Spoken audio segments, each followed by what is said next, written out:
साहब ये बताइए कि मुलाकात कितनी देर की हुई आपकी? आधे घंटे की मुलाकात की, 12 से 12:30 बजे तक। और जैसे ही मैं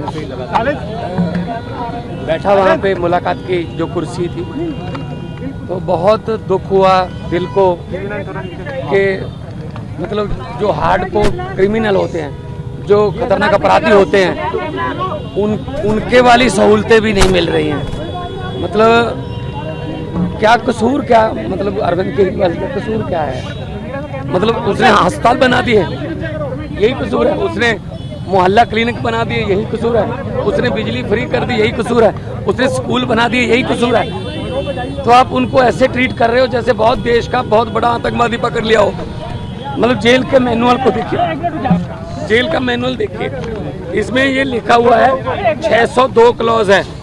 इसमें लिखा हुआ है however the superintendent of the prison may allow well behaved prisoners to have face to face interview after giving due consideration to security and other related aspects. मतलब इससे पहले चिदम्बरम साहब जब अंदर थे तो सोनिया गांधी मिलने आती तो उनको 1 to 1 एक कमरे में बिठा के वो मुलाकात कराते थे। आज शीशे के पार जैसे बहुत बड़ा कोई हार्डकोर क्रिमिनल जो है वो बैठा हो सामने, शीशे के पार फोन पे बात करवाई। मतलब हद हैरानी की। मोदी जी चाहते क्या है? मतलब ऐसे ये ट्रीटमेंट मिलेगी क्या? आमने सामने नहीं हुई, शीशा लगा हुआ था, फोन पे उधर से फोन पे बात कर रहे थे, और शीशा भी ऐसा गंदा शीशा कि शक्ल भी अच्छी तरह के एक दूसरे की नजर नहीं आ रही थी।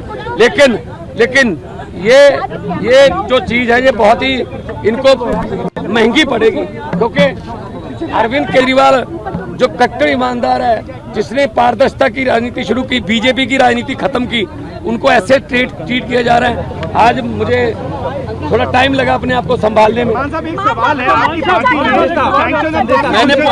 मैंने अरविंद जी से पूछा कि आप कैसे हो? उन्होंने कहा चलो मेरी चिंता मत करो, ये बताओ पंजाब का हाल कैसा है? पंजाब में स्कूल बन रहे हैं अच्छे, पंजाब में जो गेहूं की फसल को मंडियों में उठाने का प्रबंध हो गए अच्छे, पंजाब में जो आम आदमी क्लिनिक अच्छे चल रहे हैं, पंजाब में बिजली फ्री मिल रही है। क्योंकि हम लोग तो काम की राजनीति करते हैं, हम नाम की राजनीति नहीं करते। तो मैंने कहा जी बिल्कुल पंजाब भी अच्छा है। असम में जाके आया हूँ, गुजरात जा रहा हूँ, कल दिल्ली में भी प्रचार करूंगा, कुरुक्षेत्र गया हूँ। तो आम आदमी पार्टी जो है एक सोच का नाम है। अरविंद केजरीवाल एक व्यक्ति को तो गिरफ्तार कर लोगे, सोच को कैसे करोगे उसकी गिरफ्तार? आम लोगों के लिए पार्टी ने सैंक्शन दिया था कन्हैया कुमार के लिए, वो खुद दिल्ली से इलेक्शन लड़े हैं। ये तो इंडिया गठबंधन का अपना फैसला है जी। एक सवाल कह रहा है कि केजरीवाल के जेल में आने के बाद पार्टी में भगदड़ मच चुकी है। पार्टी कौन कहता है भगदड़ मच चुकी है? आम आदमी पार्टी एक डिसिप्लिन ग्रुप है। आम आदमी पार्टी एक बहुत ही मतलब डिसिप्लिन में रहने वाली जमात है। हमारी पूरी पार्टी एक साथ है, चट्टान की तरह हम अरविंद केजरीवाल के साथ खड़े हैं और आएंगे, बाहर आएंगे। और 4 जून को, ये बात मेरी नोट कर लेना, स्क्रीन रिकॉर्डिंग करके रख लेना, 4 जून को जब देश में रिजल्ट आएंगे तो आम आदमी पार्टी एक बहुत बड़ी पॉलिटिकल शक्ति बन के उभरेगी।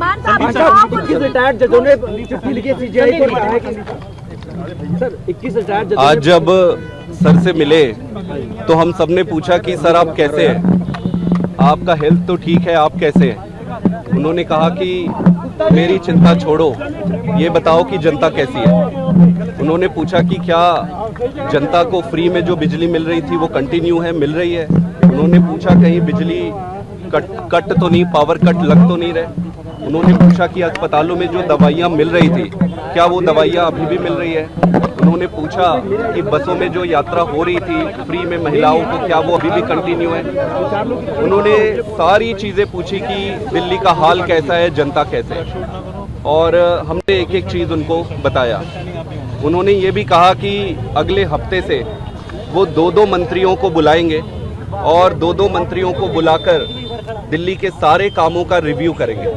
उसके साथ साथ उन्होंने मुझे ये भी कहा कि मैं सभी विधायकों से मिलूं और सभी विधायकों से मिलकर उनको ये कहूं, उनका केजरीवाल साहब का ये मैसेज उनको दूं कि वो अब अपने गली गली में, घर घर में, अपने एरिया में जाके जनता से मिले। किसी को कोई तकलीफ नहीं होना चाहिए, किसी को कोई दुख नहीं होना चाहिए। आज तक जितनी सेवा करते आ रहे थे उससे 10 गुना ज़्यादा सेवा करना है। उन्होंने ये भी कहा कि वो जल्दी बाहर आएंगे, और जब भी वो बाहर आए जो 1000 रुपये प्रति महीना सभी महिलाओं को देने का वो वादा और बजट पास जो उन्होंने किया है उसको वो पूरा करेंगे। मतलब पूरे समय वो सिर्फ यही पूछते रहे कि दिल्ली की जनता कैसी है, जनता कैसे है, जनता में क्या चल रहा है, सब सुखी तो है ना। सबसे बड़ी बात ये कही कि संगठन देख रहे हैं बहुत अच्छे तरीके से, और मेरी ड्यूटी इस बात के लिए लगाई कि आपने जगह जगह पे जाना है, और इंडिया अलायंस की अगर कोई किसी स्टेट में जाना पड़े इंडिया अलायंस के लिए वहाँ भी आप जाना है। तो ओवरऑल ये भी उनको संविधान की चिंता थी कि देश बचेगा तो पार्टी बचेगी, संविधान बचेगा तो पार्टी बचेगी।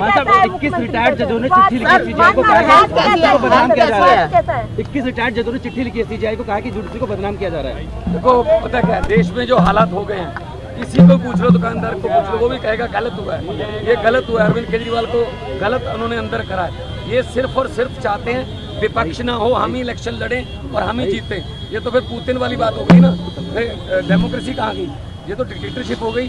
तो इसलिए हम लड़ेंगे, देश के लिए लड़ेंगे, देशभक्त लोग हैं हम, और उन्होंने हमें ये अंदर से मैसेज दिया है कि बाहर जाके कार्यकर्ताओं को और सब एमएलए और मंत्री साहबानों को बोलो कि मेरी चिंता ना करें, जनता की चिंता करें।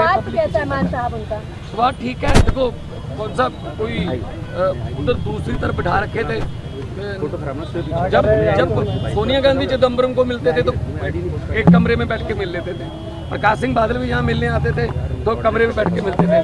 पता नहीं क्यों दुश्मनी इतनी है कि हमें आतंकवादियों की तरह ट्रीट किया जा रहा है। कोई बात नहीं, हम वो पत्ते नहीं जो शाख से टूट कर गिर जाएंगे। आंधियों को कह दो अपनी औकात में आए।